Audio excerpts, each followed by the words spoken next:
কিরে ভাই, কি খবর? অনেকদিন পরে দেখা, কেমন আছিস? এতদিন ভালোই ছিলাম। পোঁত উল্টে ওপরের বাক্সটার মধ্যে দিব্য ঘুমোচ্ছিলাম। কিন্তু এখন সিজন চলে এসছে, টেনে টুনে সেদিন নামালো আমাকে। ভাল লাগে না। তা যা বলেছিস ভাই।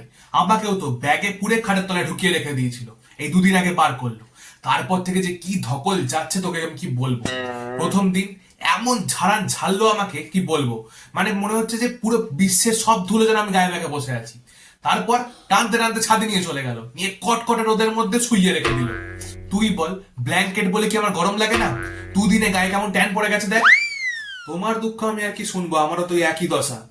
আর ওই আপদ ছেলেটা শীতকাল পড়তে না পড়তে নিজের জীবন থেকে স্নান বলে জিনিসটাকে বাদ দিয়ে দেবে। 7 জন্ম স্নান করবে না আর ওই গায়ে আমাকে পড়বে। গায়ে কি গন্ধ তোমাকে কি বলবো আমি। তাও আগের বছর একটা ডিও রোজ মাখতো। আমার বেশ একটু নেশা টাইপের হয়ে গেছে আর কি। কিন্তু এবছর দেখছি ডিওটা মাখে না, অন্য ডিও মাখা শুরু করে দিয়েছে। ঠিকই রে। তুমি বলো, এক কোম্পানির নেশা থাকলে অন্য কোম্পানির মালে মন ভরে? ঠিকই তো। ওই ছেলেটা বিশাল অসভ্য। রাত্রিবেলা আমার ভেতরে কি কি কাণ্ড করে তোকে আমি কি বলবো। এই শীতকালটা গেলে আমি বাঁচি। তাই না তাই ওই বক্সে আরামে থাকতে পারবো। চুপ চুপ। মালটা আসছে, স্ট্যাচু হয়ে যাবে। হ্যাঁ, আবার পরে গল্প করব।